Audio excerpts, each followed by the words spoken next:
नाज़रीन, ब्रेक के बाद एक दफ़ा फिर आपको खुशामदीद कहते हैं इस प्रोग्राम में। शेडी साहब, अब RGST के हवाले से बात हो रही थी, उस पर भी बहुत रिजर्वेशंस हैं और अभी कुछ देर पहले शहबाज शरीफ साहब के हवाले से बात, जो खैर अखबार में भी छपा हुआ था, शहबाज शरीफ साहब भी ये कह रहे हैं कि वो RGST को सपोर्ट नहीं करेंगे, पाकिस्तान मुस्लिम लीग नवाज़ भी सपोर्ट नहीं करेगी, हुकूमत के जो इत्तेहादी हैं वो भी इसे सपोर्ट नहीं कर रहे अब तक। जी हाँ, ये बड़ी दिलचस्प सिचुएशन हो रही है। एक तरफ IMF का प्रेशर है और US का प्रेशर है कि अगर आपने पैसे लेने हैं, IMF से लेने हैं, मेरा ख्याल गालबन 5वीं या 6ठी ट्रांश या हिस्सा 11.3 अरब डॉलर्स में से 5-6 अरब डॉलर मिल चुके हैं, बाकी 3-4 रहते हैं जिसमें से अब उन्होंने पैसे देने हैं। उन्होंने कंडीशन ये लगाई हुई है कि आप पहले टैक्स लगाएंगे, अपने आप को टैक्स करें। आप उनका काफ़ी अरसे से ये बात चल रही है कि आपका टैक्स और GDP रेशियो जो है 10% है, 20% होना चाहिए। तो अगर आप 100 रुपये आपकी इनकम है तो कम से कम 20 रुपये टैक्सेस में से कलेक्ट करने चाहिए। हम लोग 10 रुपये इकट्ठे करते हैं सिर्फ। तो वो अब और ये इनका ये कहना है कि जी हम एक हुकूमत है, हमें एक फाइनेंस बिल पास करना पड़ेगा इसके लिए,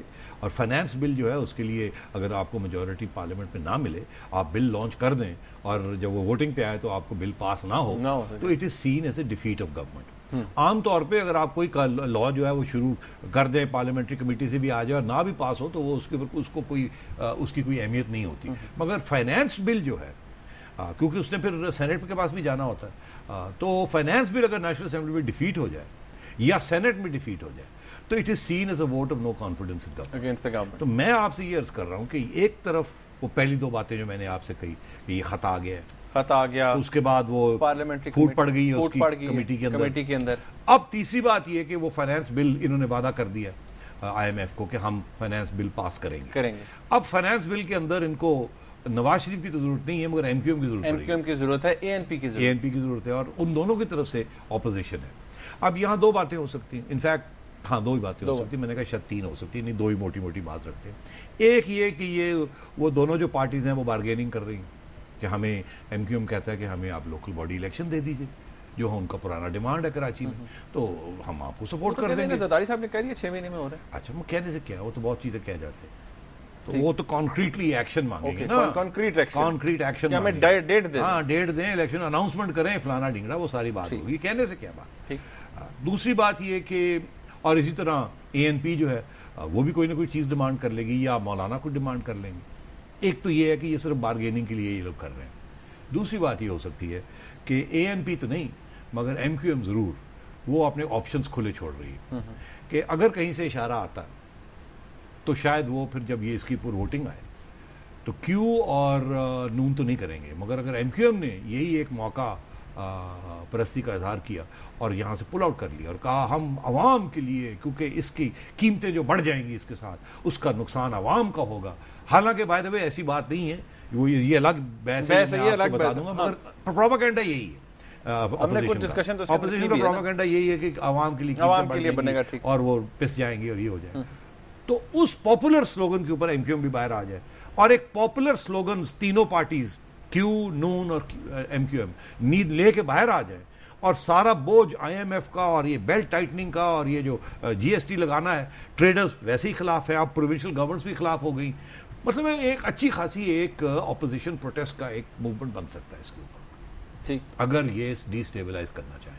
उस सूरत हाल में दोस्त गवर्नमेंट क्या करेगी, या तो भाग जाएगी, कहेगी हम इसको टेबल ही नहीं करते लॉ को पार्लियामेंट के अंदर, तो नहीं करते जी, वो IMF को कह देंगे सबने ना कर दिए, हम नहीं कर सकते। फिर वो कहेंगे जी आपने तो वादा किया था, नहीं कर सकते, तो जाएं फिर गुड्डी उड़ाएं, हम तो आपको पैसे नहीं देते। पैसे नहीं देंगे तो गवर्नमेंट वैसे गिर जाएगी, क्योंकि अगर पैसे नहीं होंगे तो पुराना बजट जो है उसके ऊपर फिर सप्लीमेंट्रीज करनी पड़ेगी ना, वो काटना पड़ेगा ना, तो वो तो आगे ही जो सूरत हाल है, फिर तो कीमतें और बढ़नी शुरू हो जाएंगी, फलानी कीमत बढ़ गई, फलानी पेट्रोल की कीमत, गैस की कीमत। सबसे पहले तो गवर्नमेंट इन चीजों की बढ़ाती है ना, यहाँ से पैसे आ रहे हैं ताकि वो पैसे आ जाए फौरी तौर पे, आगे वो लोग चीख रहे हैं, तो क्राइसिस बन जाएगी। तो अब और क्राइसिस बन जाएगी, उस क्राइसिस के अंदर एक वोट ऑफ नो कॉन्फिडेंस भी लॉन्च हो सकता है।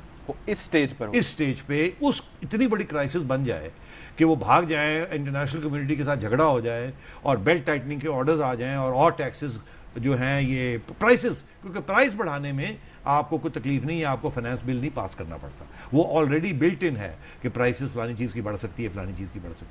अगर ऐसी सूरत हाल हो गई तो एक प्रोटेस्ट मूवमेंट बाहर खड़ा हो सकता है। अगर ये डॉट्स आप ज्वाइन करें या तो एक प्रोटेस्ट मूवमेंट के जरिए एक vote of no confidence launch हो सकता है जिसके जरिए गवर्नमेंट गिर जाएगी, ठीक, हॉर्स ट्रेडिंग शुरू हो जाएगी, गवर्नमेंट गिर सकती है। उसके अंदर फिर किसी और का किरदार तो होगा ही नहीं, सिर्फ सियासी जमातों का होगा। सियासी जमातों का होगा, मगर एमक्यूएम के पीछे तो हमेशा कुछ ना कुछ होता है ना। अच्छा, और क्यू भी आजकल पर, हाँ, तो और उनकी भी बड़ी कोशिश है कि वो जिन लोगों के साथ पहले तल्लकात थे उनसे वापस तल्लकात बनाए अस्करी मुस्लिम लीग, हाँ अस्करी मुस्लिम लीग। तो ये मैंने नहीं कहा, ये आपने कहा। और तो सिचुएशन हाथ से बाहर निकल सकती है, या बिल को लॉन्च करते हैं और वो पास नहीं होता, it is a vote of no confidence, या बिल से पास करने से भाग जाते हैं, आईएमएफ से क्राइसिस हो जाती है, अमेरिका से क्राइसिस हो जाती है, वर्ल्ड बैंक से क्राइसिस हो जाती है, एशियन डेवलपमेंट बैंक से क्राइसिस हो जाती है, और इनको दूसरी चीज़ें, एनर्जी की प्राइसेस बढ़ानी पड़ती हैं और इस किस्म की चीज़ें करनी पड़ती है, और बिजली की लोड शेडिंग शुरू हो जाती है और इस किस्म की क्राइसिस शुरू हो जाती है। तो government could get into very serious trouble, और एक वोट ऑफ नो कॉन्फिडेंस कामयाब भी हो सकता है इस सूरत हाल में। और इसके साथ साथ अगर अगले 8-5-10 दिनों के अंदर एक चौथा डॉट कनेक्ट हो गया, वो कौन सा डॉट है? और तो फिर तो मैं कन्विंस हो जाऊंगा कि कुछ होने जा रहा है। वो कौन सा डॉट है? और उस डॉट की मैं इंतजार कर रहा हूं। अगर मेजर करप्शन स्कैंडल कोई सामने आ गया, या प्राइम मिनिस्टर या प्रेसिडेंट साहब के खिलाफ, जिसमें ये इशारा हुआ या इल्जाम लगाया कि इसमें कोई सीनियर पीपल्स पार्टी बहुत सीनियर मिनिस्टर या प्राइम मिनिस्टर या प्रेसिडेंट किसी मेजर स्कैंडल में इन्वॉल्व है, तो मैं समझता हूं कि वो फिर जैसे पट्टा बैठ जाएगा। तो अब देख, वो चौथा डॉट है।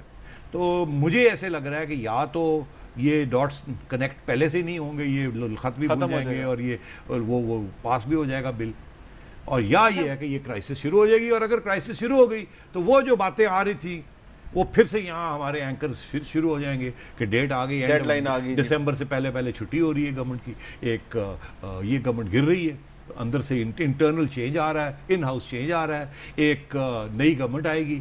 मगर वो गवर्नमेंट भी महीना 2 महीने नहीं चल सकेगी, क्योंकि वहां भी वो लोग होंगे जो कि पीछे से फिर कारपेट को या रग को खींच लेंगे। अगर कोई नई हुकूमत आएगी तो वो नवाज शरीफ और क्यू की होगी ना, और एमक्यूएम की होगी। नवाज शरीफ साहब के बाद तो हुकूमत हो नहीं सकती।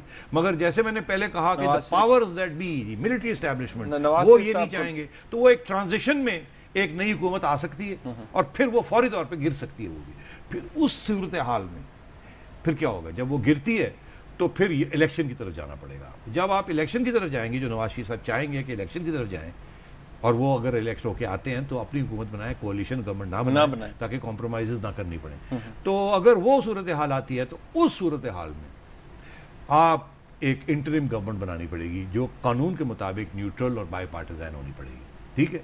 और उसके ऊपर सुप्रीम कोर्ट भी गौर फिक्र कर सकता है कि ये सही इंटरिम गवर्नमेंट बनेगी या नहीं बनी है कि नहीं। अगर वो इंटरिम गवर्नमेंट बन जाती है, इलेक्शन अनाउंस हो जाते हैं, तैयारियां शुरू हो जाती हैं, और कहीं ना कहीं कराची में आग लग जाती है और 200-300 बंदे मर जाते हैं, 4-5 बम फट जाते हैं, और कोई ना कोई खुदा न खासा इधर उधर कोई असैसिनेशन हो जाती है बड़ी, तो एक पिटीशन आ सकती है जो कहे कि इलेक्शन पोस्टपोन किया, मुल्क के अंदर हालात ऐसे नहीं है सिक्योरिटी के जिनकी वजह से इलेक्शन पोस्टपोन किया जाए। इलेक्शन अगर सुप्रीम कोर्ट एग्री करता है पोस्टपोन करने के, तो फिर क्या हुआ, उसका नतीजा ये होगा कि एक इंटरिम गवर्नमेंट रहेगी जो न्यूट्रल होगी, उसको एक मौका मिल जाएगा हुकूमत करने का, इलेक्शन नहीं होंगे, वो नई अकाउंटेबिलिटी शुरू कर देगी, सुप्रीम कोर्ट की बैकिंग होगी, फौज की बैकिंग होगी, और एहतसाब हो जाएगा जरदारी साहब का भी, नवाज शरीफ साहब, और बल्ले बल्ले हो जाएगी, और फिर पता नहीं क्या होगा। तो मैं ये समझ रहा हूँ कि वी आर अगेन एंटरिंग। अगर ये डॉट्स को आप ऐड करना शुरू कर दे, मैं नहीं कर रहा, ये बड़ा ट्रेचरस, मगर ये बातें शुरू होने वाली हैं, बिकॉज अगर मुझे ये समझ आ रही है बात, तो और लोगों को भी समझ आ रही है। और मैं अभी भी परेशान हूं कि ये मियां साहब ने ये खत क्यों लिखा है, इसके पीछे कुछ ना कुछ जरूर होगा। सेठी साहब, मैं इस पर मजीद आपसे बात करना चाहूंगा नाज़रीन, क्योंकि बात बड़ी इंपॉर्टेंट सेठी साहब ने की है। कुछ करप्शन स्कैंडल्स के ऊपर अभी भी इन्वेस्टिगेशन हो रही है, बहुत सी जगह पर बहुत से अहम शख्सियात और उनके जो साहबजादे हैं उनके नाम सामने आ रहे हैं, और कहा जा रहा है कि समहाउ वो कनेक्टेड हैं। इसके ऊपर भी बात करेंगे हम एक ब्रेक के बाद, हमारे साथ रहिएगा।